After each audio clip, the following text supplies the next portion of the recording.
Hello दोस्तों, कैसे हैं आप सब लोग। आप सभी लोगों का मेरे यूट्यूब चैनल सुमित गिरी बैरासी में हार्दिक स्वागत है, अभिनंदन है। दोस्तों, काफ़ी दिनों बाद मैं वीडियो डाल रहा हूं और मैं आप लोगों को बताना चाहता हूं एक बहुत ही महत्वपूर्ण विषय पे मैं आप लोगों के बीच आज चर्चा करूंगा। दोस्तों, जैसा आप लोग जानते हैं कि आजकल ऑनलाइन चालान कट रहे हैं, तो चालान भी कई तरीके से कटते हैं। एक ट्रैफिक पुलिस के माध्यम से फ़ोटो खींच के चालान कर दिया जाता है, और दूसरा जो करते हैं, जो खंभों पे सीसीटीवी कैमरे लगे होते हैं, जब आप जेब्रा क्रॉसिंग या किसी भी तरीके का ट्रैफिक नियमों का उल्लंघन कर देते हैं तो आपका ऑनलाइन चालान हो जाता है। तो कुछ घटना इसी तरीके से मेरे साथ भी घटी थी। 20 तारीख 10वां महीना 2024 की बात है, अब से 2-3 दिन पहले की बात है। तो जब मेरे को चालान का मैसेज आया, मैंने देखा, तो वो मेरा चालान किस प्रकार से कटा था मैं आपको बताना चाहता हूँ। कि सुबह 9:30 बजे का समय था, तो मैं जेब्रा क्रॉसिंग से पहले रुका, लेकिन उस समय सभी जो रेड लाइटें थी चारों तरफ वो रेड थी। उस समय रेड लाइट काम नहीं कर रही थी। तो चौराहे पर जो ट्रैफिक पुलिस कर्मी खड़ा था उसने मेरे को हाथ दिया कि आप निकल जाइए। उसके कहने पर मैंने गाड़ी आगे बढ़ा दी और मैं पार हो गया, लेकिन पीछे लगे सीसीटीवी कैमरे ने मेरा चालान काट दिया कि आपने ये लाइन जो है वह क्रॉस कर दी। 1500 रुपये का चालान हो जाता है। इसमें मेरा कोई फॉल्ट नहीं है, कैमरे का फॉल्ट है। अब मैं अगले दिन जाता हूँ पुलिस अधीक्षक यातायात मेरठ के पास, क्योंकि घटना मेरठ की थी, मेरठ जनपद की। तो मैं वहाँ के पुलिस अधीक्षक यातायात हैं रघुवेंद्र कुमार मिश्रा, जो कि व्यवहार से अच्छे व्यक्ति नहीं लगे और बहुत ही गुस्सैल किस्म के व्यक्ति है। मैं उनके पास जाता हूँ और जाने के बाद उन्होंने मेरे कंप्लेन को देखा, जो मैं उनके पास शिकायत पत्र लेके गया था चालान से संबंधित, और उसके साथ साथ मैं एक चालान में एक कंप्लेन और लेकर गया था अपनी। जो सवारी वाहन है, ई रिक्शा और 3 व्हीलर, ये जो सवारी टेम्पो होते हैं या जो ये ठेले में स्कूटर का इंजन लगा के चल रहे हैं, इनके संबंध में मैं शिकायत पत्र ले गया था कि यह लोग कानून तोड़ रहे हैं, जो कि कानून के नियमों का उल्लंघन कर रहे हैं और ट्रैफिक पुलिस को इनको रोकना चाहिए। अब मैंने अपने कंप्लेन की उनसे रिसीविंग मांग ली, जो कि मेरा अधिकार है रिसीविंग मांगना, क्योंकि मैं पहले भी कंप्लेन कर चुका हूं। तो यह लोग रिसीविंग नहीं देते हैं। तो एक सिपाही बोलता है, जो कि उनके पास ही खड़ा था, उसका नाम है रमेश कुमार। वो मेरे को बोलते हैं कि आपको पता है आपका किस अधिकारी के आगे खड़े हैं, यहाँ रिसीविंग नहीं मिलती है। मैंने उनसे बोला कि ठीक है, आपके जिस भी ऑफिस में रिसीविंग मिलती हो शिकायत पत्र की, मैं वहां जाकर रिसीविंग ले लेता हूँ या वहां अपनी कंप्लेन दर्ज करवा देता हूँ, या शिकायत पत्र दे देता हूँ। इतने पे पुलिस अधीक्षक यातायात जो है एसपी ट्रैफिक, वो सिपाही से बोलते हैं जाओ इनको देखो। तो वो मेरे को अपने दूसरे ऑफिस में ले जाता है सिपाही, और वहाँ बैठ करके कहता है ठीक है हो जाएगा। मैं बोला सर आप मुझे रिसीविंग दें, मैं रिसीविंग लेने के लिए आया हूँ आपके पास। अब वो मेरे को रिसीविंग नहीं देते हैं, कानून का पाठ पढ़ाने लगते हैं कि तुम कितना माल भरते हो, ये है वो है, और मेरे से अपशब्द का भी प्रयोग करने लगते हैं। बोलते हैं चलो साहब के पास। जब मैं साहब के पास चले जाता हूँ, वापस से मैं पुलिस यातायात के ऑफिस में आता हूँ, तो उनके सामने वो सिपाही बोलता है, रमेश कुमार जो सिपाही था, कि अब बोलो। मैं बोला सर आप बताइए। तो पुलिस अधीक्षक बोलते हैं क्या हुआ सर, रिसीविंग मांग रहा है। इतने पे बोलते हैं पुलिस अधीक्षक यातायात कि इसकी मानसिकता ठीक नहीं है, तुम हमारे ऊपर आरटीआई लगाओगे। सर मैं क्या करूंगा या नहीं क्या करूंगा, मेरा कानूनी अधिकार है। अगर मैं कोई आपको शिकायत पत्र देता हूं तो आपको हमें रिसीविंग देनी चाहिए थी, और ये हमको लेनी चाहिए, ताकि हमारे पास इससे प्रूफ हो जाता है कि हाँ हमने इस तारीख को आपको यह शिकायत पत्र दिया था।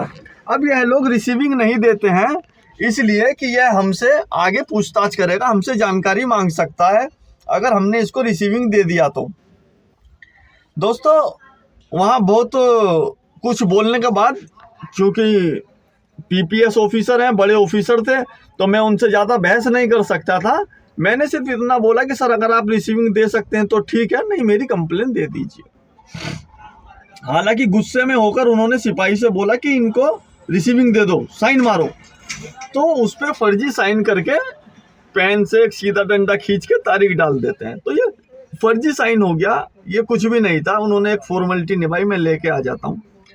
लेकिन मैंने अगले ही दिन सभी उच्च अधिकारी, ADG, IG, DM, SSP, police commissioner, इन सभी लोगों के पास मैंने ईमेल के माध्यम से सबको शिकायत कर दिया और स्पीड पोस्ट के माध्यम से इन सबको मैंने कंप्लेन भेज दिया कि इस तरीके का दुर्व्यवहार मेरे साथ किया गया और यह मेरी समस्या थी। अगर कोई फरियादी किसी के पास अपनी शिकायत लेके जाता है तो उच्च अधिकारियों को इसलिए रखा गया है कि वह उनकी समस्या को सुने, ना कि इसलिए कि उनको धमका दिया जाए या उनकी समस्या को नज़रअंदाज कर दिया जाए। दोस्तों, रिसीविंग मांगने का भी बहुत बड़ा कारण है। अगर मैं इनसे रिसीविंग नहीं मांगता तो मेरे दफ्तर से निकलने के बाद यह उस कागज को बंडल बना करके और कूड़ेदान में डाल देते, क्योंकि मेरे पास कोई प्रूफ नहीं रह जाता कि हाँ मैंने यहाँ कंप्लेन दी थी। अब मैंने कानूनी तौर पर स्पीड पोस्ट से इन सभी को और पुलिस अधीक्षक यातायात को भी मैंने दोबारा स्पीड पोस्ट से लेटर भेज दिया है और अब मैं आरटीआई के माध्यम से इनसे जवाब मांगूंगा। तो दोस्तों, इस तरीके के यह भ्रष्ट ऑफिसर है। मैं आपको बताना चाहता हूं, क्योंकि हम लोग रोड पे चलते हैं, कमर्शियल वाहन चलाते हैं, तो पुलिस से हम लोगों का 36 का आंकड़ा रहता है। यह लोग, इनके दलाल बैठे हुए हैं शहर के अंदर और जो कि इनकी एंट्रियां करते हैं। 200-400 रुपये महीना, 500 रुपये महीना लेते हैं। आरटीओ की एंट्री होती है जो कि 1000, 1200, 1500, 2000 रुपये तक आरटीओ की अंदर खाने एंट्री होती है, जिसका कोई प्रूफ नहीं होता। लेकिन हम लोग एंट्री भी कराते हैं और या हमारे जानकार गाड़ी वाले एंट्री कराते हैं, तो हमको इसकी जानकारी होती है। क्योंकि ये पैसा ऊपर के ऑफिसरों तक जा रहा है तो इन लोगों को खलबली मचती है। इसीलिए एसपी ट्रैफिक जो आग बबूला हो गए, मैंने उनसे आरटीआई का जवाब मांग लिया था। तो दोस्तों, बिना पैसे दिए और गाड़ी सड़क पर चलाना नामुमकिन है। अब गरीब आदमी कैसे तैसे अपना काम चला रहा है। कॉमर्शियल वाहन, जो लोडिंग वाहन है, वो टैक्स, इंश्योरेंस, 20-20 हज़ार का इंश्योरेंस, टैक्स, आरटीओ का खर्चा और फिर इनकी पुलिस का हफ्ता महीना बंधा हुआ है, उसको भी हम लोग मैनेज करते हैं। गाड़ी का मेंटेनेंस है, हम पे बहुत सारे खर्चे होते हैं और फिर भी उनको काम नहीं मिल पाता। उनकी किस्तें टूट रही हैं, फाइनेंसर गाड़ी खींच रहे हैं। तो इन्हीं सब चीज़ों को मद्देनजर रखते हुए मैंने यह शिकायत पत्र दिया था कि यह जो सवारी वाहन सवारी ढोने के लिए बने हैं, यह सिर्फ सवारी ढोएं, ना कि माल भरें। और माल भी है, अगर थोड़ा बहुत सामान रखते हैं तो उससे कोई दिक्कत नहीं होती है। आज ये हजारों की संख्या में सवारी वाहन माल ढो रहा है। 10 से 15 कुंटल तक माल यह अपनी गाड़ी में भर लेते हैं। इसलिए हमको इसका विरोध करना पड़ा और मैंने इस संबंध में कंप्लेन दी है।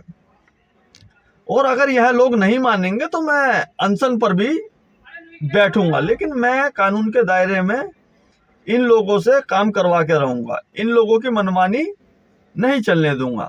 तो दोस्तों, यही कुछ इस तरीके की घटना घटी जो मैंने अपने विचार आप लोगों के सामने रखे। दोस्तों, आप मेरे को कमेंट जरूर करें और मेरे चैनल को सब्सक्राइब कर लें, लाइक करें, शेयर करें, क्योंकि आप सब्सक्राइब करेंगे तो मेरा उत्साह बढ़ेगा, लाइक करेंगे तो मेरा उत्साह बढ़ेगा। मेरे को ऐसा लगेगा कि हाँ भाई, लोग बाग मेरे को सपोर्ट कर रहे हैं। और अगर मेरी बात गलत या जैसी भी आपको लगती है तो कमेंट जरूर करें और मेरे को बताएं। ये बहुत गंभीर विषय है कि एक गरीब आदमी की सुनवाई नहीं हो पाती है। इस तरीके का भ्रष्टाचार अधिकारियों के द्वारा चल रहा है और ये यहीं की घटना नहीं है, हर डिपार्टमेंट में है। तो हमको इन चीज़ों का सामना करना चाहिए, लड़ना चाहिए। तो दोस्तों, मैं संघर्ष कर रहा हूँ, आप लोग मुझे अपना सपोर्ट दें, प्यार दें और मेरे को राय दें कि मेरे को क्या करना चाहिए। हो सकता है आपकी राय मेरे कुछ काम आ जाए। तो मिलते हैं अगले वीडियो में। जय श्री राम।